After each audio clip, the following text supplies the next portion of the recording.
खऱ्या अर्थानं शिक्षणाची शिक्षणाची बागशाळी बनवली. ते स्वर्गीय नानासाहेब जगडाप यांच्या पवित्र स्मृतीसमोर प्रथम अभिवादन करून माध्यमिक लोकशिक्षण मंडळाचे अध्यक्ष सन्माननीय नानासाहेब जगडाप, त्याचप्रमाणे मुघल साहेब, आमचे मित्र अभिषेक दादा, आजचे परीक्षक प्राध्यापक राजारामजी मुंडे सर, त्याचप्रमाणे आपल्या संकुलाचे प्राचार्य चौधरी सर आणि प्राचार्य सन्माननीय थोरात मॅडम, तसेच मान्यवर शिक्षक, शिक्षकेतर कर्मचारी व विद्यार्थी मित्रबंधू, आजचा हा जो वक्तृत्व स्पर्धेचा सोहळा अतिशय सुंदररित्या पार पडला. सर म्हणजे नानासाहेबांनी जी विचारांची पेरणी केलेली होती, जे नानासाहेबांचं स्वप्न होतं, ते खऱ्या अर्थानं उतरताना दिसतंय आपल्या संकुलातल्या विद्यार्थ्यांनी. म्हणजे मी सुद्धा या संकुलाचा माझी विद्यार्थी आहे. त्यावेळेला होणाऱ्या वक्तृत्व स्पर्धा आणि आजच्या झालेल्या वक्तृत्व स्पर्धा यामध्ये जमीन आसमानाचा फरक आहे. खऱ्या अर्थानं आपण नानासाहेबांचे विचार आपल्या संस्थेमध्ये, आपल्या संकुलामध्ये जिवंत ठेवले आणि नक्कीच भविष्य काळात आपले विद्यार्थी देखील महाराष्ट्राच्या नव्हे तर देशाच्या नव्हे तर जगाच्या पटलावरती आपलं नाव उठवल्याशिवाय राहणार नाही. अतिशय सुंदर अशा स्पर्धा झाल्या. बोलताना फक्त जे विद्यार्थी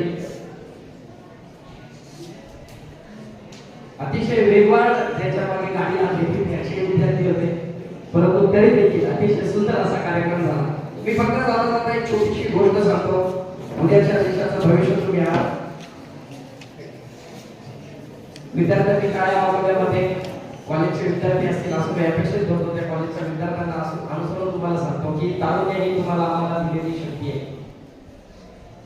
हिचा जर योग्य ठिकाणी वापर केला तर लोकहितासाठी, जनहितासाठी, या देशासाठी त्याचा उपयोग होईल.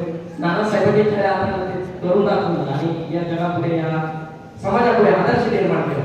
जाता जाता तुम्हाला एक गोष्ट सांगतो. 2 मुलं असतात घरात, शाळेत गृहपाठ दिला जातो की देशाचा नकाशा जोडायचं काम केलं जातं. देशाचा नकाशा, आपल्या भारत देशाचा नकाशा जोडायचं काम केलं जातं.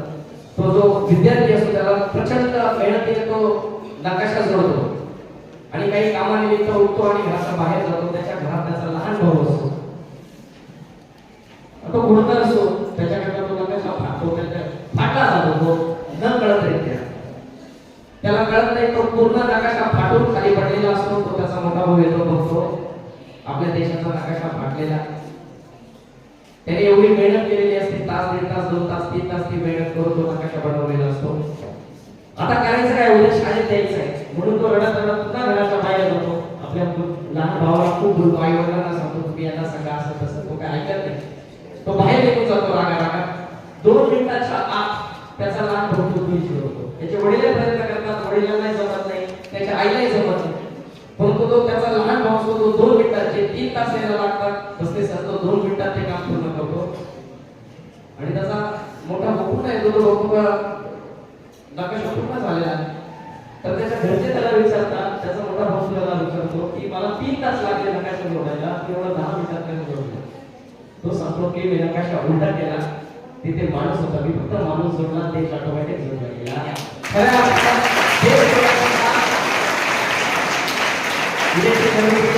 तुम्ही करायचा पलीकडे जाऊन तुम्हाला कार्य करायचं आहे. आणि खूप सुंदर असा उपक्रम माध्यमिक लोकशिक्षण मंडळाच्या संकुलात होता. मी पुन्हा एकदा या नवीन नवीन उपक्रमासाठी मध्ये शुभेच्छा देतो. थांबतो. जय हिंद, जय महाराष्ट्र. धन्यवाद.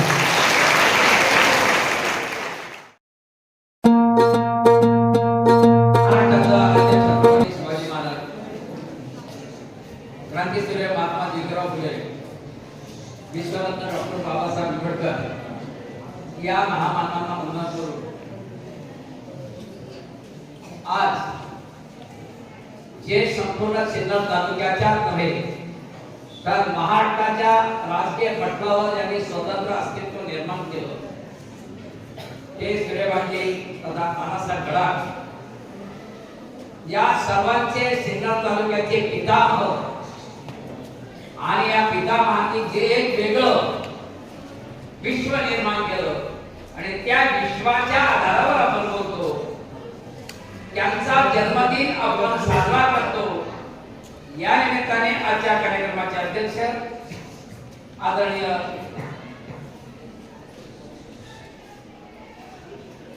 आपले अण्णासाहेब निगडा या संस्थेचे अध्यक्ष, त्यानंतर उपाध्यक्ष आदरणीय दौलतराजे मोगल, तुमच्या तरुणांचं सर्व युवकांचं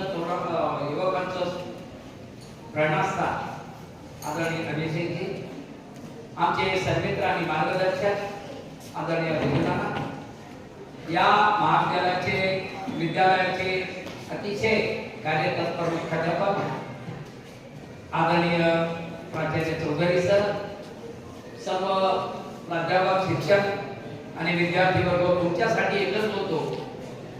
ये विद्यार्थी वर्गाची फूलों की रखवाली कांटे करते हैं, वहां पे माली नहीं आते. फूलों की रखवाली कांटे करते हैं, वहां पे माली नहीं आते. और तुम्हारी सबकी रखवाली अन्ना साहब और मैनेजमेंट के तुम्हारे पेरेंट्स ने.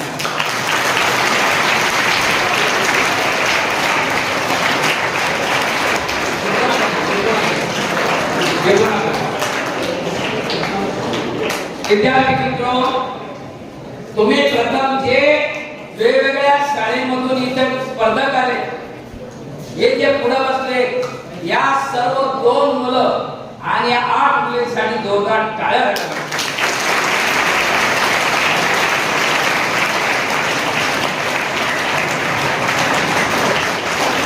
अतिशय चांगल्या पद्धतीनं त्यांनी आपले विचार मांडले. शिक्षकांनी त्यांच्याकडनं करून घेतले. एकच मुलगा मार्गदर्शक न घेता बोलला होता, त्याचा मी नावे सांगेन, परंतु तो स्वतःहून बोलला. शिक्षकांचं मार्गदर्शन घेतलं नाही त्यानं. मुलीने चांगल्या पद्धतीने बोललं, कारण एकदा जाण आली म्हणजे नंतर बोलत राहतात. परंतु सर्व शिक्षक इथं बसलेले आहेत, विद्यार्थी आपण देतो ते इथं बोलतात. एक लक्षात घ्या आमच्या शिक्षकांनी बंधूंनी, कधी कधी विद्यार्थ्यांचं स्पीड खूप असतं. आपले विचार लोकांपर्यंत गेले पाहिजे. विनंती आहे की ज्या वेळेस आपण समजा इथं पंजाबी आधी सेनरवरून गेले पटकन करून फक्त तिला आपण हातच देऊ, जे आपले विचार मांडायचे लोकांमध्ये रुजले पाहिजे. लोकांच्या वर्तनात परिवर्तन झालं पाहिजे. आपण जे सांगतो ते लोकांना समजलं पाहिजे. ते एकदम पंजाबी साधं नकोय. म्हणून जरा त्या विद्यार्थ्यांबद्दल अतिशय विचार चांगले होते सर्वांचे, पण बऱ्याचशा पंजाब सिन्नरमध्ये थांबत नाही, जर्सी पब्लिक स्कूलला थांबत नाही, त्या डायरेक्ट नाशिकला आणि मध्ये एरोप्लेनला गेल्या. असा विषय होता कामा नये. ही शिक्षकांची जबाबदारी. म्हणून एक फक्त आपले जे विचार आहेत ते अति घाई, अति एकदम हावभाव सर्वांचे सर्व व्यवस्थित आहे. जे आमचे परीक्षकाचे सर्व त्यांनी सगळे पूर्ण केलेले आहे. विचार विषय ज्ञान चांगलं आहे. ज्ञानाबद्दल सर्व माहिती दिलेली आहे. त्यानंतर विषयाची सुस्पष्टता आली. आवाजातील चढ उतार आहे, देहबोली आहे. एका मुलीचा जर विचार केला, फक्त तिला हातवारी जमले नाही, बाकीच्या सर्व मुलांनी व्यवस्थित केले आणि एकंदरीत परिणाम तर चांगला आला. चेहऱ्यावरील हातभाव चांगले. फक्त गती नकोय. आपल्या बोलण्यामध्ये ते समोरच्याला शब्द समजले पाहिजे असे बोलावे. तसं सगळ्यांना समजून घेतलं सगळ्यांनी. म्हणून तुम्हाला सर्वांना शुभेच्छा देतो आणि अण्णासाहेबांना मी विनंती करतो की आणि तुम्हाला सर्व उपाध्यक्ष नंतर निजोना त्या सगळ्यांना या मुलांचं घर कौतुक करा. यांना पुढे पाठवा आणि अतिशय ज्ञानाचा इतिहास यांच्याकडनं घेऊया.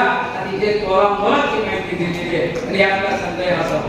मी तर अशी विनंती करेन अण्णासाहेब, मी अशी विनंती केली, यांनी जी बातमी घेतलेली आहे ना ती सर्व संकलित करून आपल्याला या की आपल्याला कधी पुस्तिका छापायची असेल, या सर्व मुलांचं जीवन त्या पुस्तिकेत असावं अशी माझी एवढं तोळा मुलाची माहिती त्यांनी गमवलेली आहे. त्यासाठी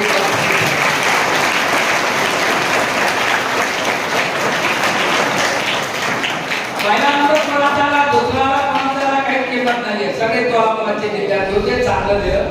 कधी कधी विसरण्याचा प्रकार होतो, कधी कधी चांगल्या पद्धतीनं एका आणि खाऊन जायचं एखाद्या चक्र असं नेऊन घ्यायचं होते.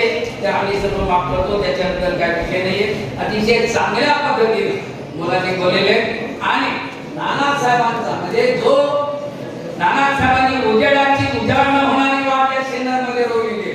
उजेडाची उजाड होणारी वाट तुमच्या वसाहतीच्या दृष्टीने असेल, माध्यमिक लोक शिक्षण मंडळाच्या असेल, ही वाट कधी तुझ्या जोपर्यंत चंद्र सुखे तोपर्यंत नानासाहेबांची वाट कधीच उजाड होणार नाही. त्यासाठी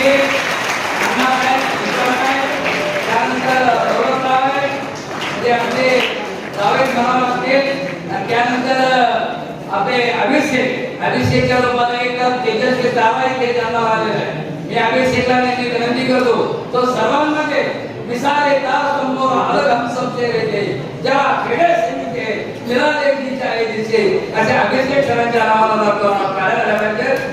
असे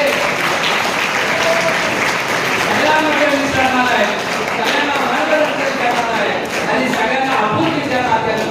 कारण जे गांधा समिती उपदेश ज्याला म्हणतात, सगळ्या शिक्षकांना, सर्व तुमच्या पदाधिकाऱ्यांना सर्वांना जवळ घेऊन शिक्षकांना चांगल्या पद्धतीनं, विद्यार्थ्यांना सुद्धा त्याचा मार्गदर्शन करतात. आमचे सर्व लोक बोलत असतात की अभिषेकच्या रूपाने आपल्याला कधीतरी शिक्षेवर पुन्हा एकदा संकेत होणार आहे. त्यासाठी मॅनेजमेंटला सर्वांना शुभेच्छा देतो, त्याप्रमाणे सर्व विद्यार्थ्यांना शुभेच्छा देतो.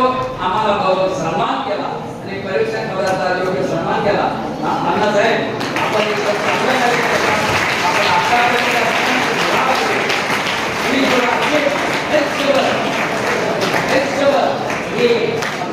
नानाची आवड आपण दिवसेंदिवस नव्हे आणि नुसत्या महाराष्ट्रालाच नव्हे तर संपूर्ण जगाला नानासाहेबांचे औद्योगिक सहकारी औद्योगिक मला असं वाटतं एकच विनंती करतो. मी मागे सुद्धा ताईंना बोललो होतो की या ठिकाणी नानासाहेबांचा आपल्या प्रेमेस मध्ये किंवा आपल्या एमआयडीसी मध्ये भव्य असा पुतळा व्हावा, त्यासाठी आमचंही काही योगदान लागलं आणि तयार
हा रंग चढू दे, ही झिंग चढू दे, हो